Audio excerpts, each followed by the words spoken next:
On the morning of September 11, 2001, 19 men armed with box cutters directed by a man on dialysis in a cave fortress halfway around the world using a satellite phone and a laptop directed the most sophisticated penetration of the most heavily defended airspace in the world, overpowering the passengers and the military combat-trained pilots on 4 commercial aircraft before flying those planes wildly off course for over an hour without being molested by a single fighter interceptor.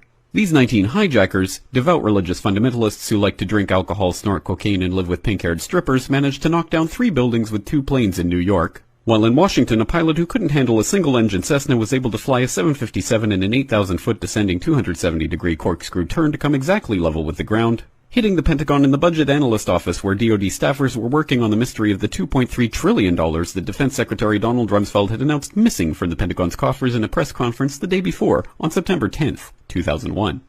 Luckily, the news anchors knew who did it within minutes. Osama bin Laden. The pundits knew within hours. Osama bin Laden. The administration knew within the day. Terrorists who committed these acts and those who harbored them. And the evidence literally fell into the FBI's lap. That a hijacker's passport was found blocks from the World Trade Center crash site, if you can believe that. But for some reason, a bunch of crazy conspiracy theorists demanded an investigation into the greatest attack on American soil in history. That investigation was delayed, underfunded, set up to fail, a conflict of interest, and a cover-up from start to finish. It was based on testimony extracted through torture, the records of which were destroyed. It failed to mention the existence of WTC-7, Able Danger, P-TECH, Sibel Edmonds, OBL and the CIA, and the drills of hijacked aircraft being flown into buildings that were being simulated at the precise same time that those events were actually happening. It was lied to by the Pentagon, the CIA, the Bush administration, and as for Bush and Cheney, well, no one knows what they told it because they testified in secret, off the record, not under oath, and behind closed doors. It didn't bother to look at who funded the attacks because that question is ultimately of little practical significance. Still, the 9/11 Commission did brilliantly answering all of the questions the public had, except most of the victims' family members' questions, and pinned blame on all the people responsible, although no one so much as lost their job, determining the attacks were failure of imagination. Because Nobody in our government, at least, and I don't think the prior government that could envision flying airplanes into buildings. Except the Pentagon, FEMA, NORAD, and the NRO. The DIA destroyed 2.5 terabytes of data on Able Danger, but that's okay because it probably wasn't important.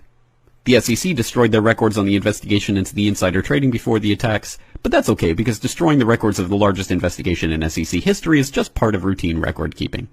NIST has classified the data that they used for their model of WTC-7's collapse, but that's okay because knowing how they made their model of the collapse would jeopardize public safety.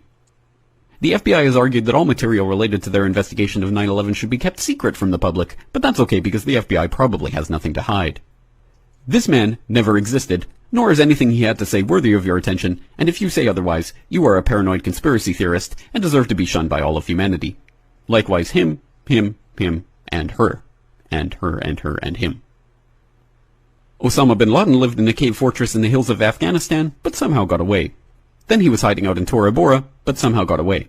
Then he lived in Abbottabad for years, taunting the most comprehensive intelligence dragnet employing the most sophisticated technology in the history of the world for a decade, releasing video after video with complete impunity and getting younger and younger as he did so, before finally being found in a daring SEAL team raid which wasn't recorded on video, in which he didn't resist or use his wife as a human shield, and in which these crack special forces operatives panicked and killed this unarmed man, supposedly the best source of intelligence about those dastardly terrorists on the entire planet. Then they dumped his body in the ocean before telling anyone about it. Then a couple dozen of that team's members died in a helicopter crash in Afghanistan. This is the story of 9/11, brought to you by the media which told you the hard truths about his head could be seen to move violently forward. And they took the babies out of the incubators. And mobile production facilities. And the rescue of Jessica Lynch. If you have any questions about this story, you are a batshit paranoid tinfoil dog-abusing baby hater and will be reviled by everyone. If you love your country and or freedom, happiness, rainbows, rock and roll, puppy dogs, apple pie, and your grandma, you will never ever express doubts about any part of this story to anyone. Ever. This has been a public service announcement by the Friends of the FBI, CIA, NSA, DIA, SEC, MSM, White House, NIST, and the 9/11 Commission. Because ignorance is strength.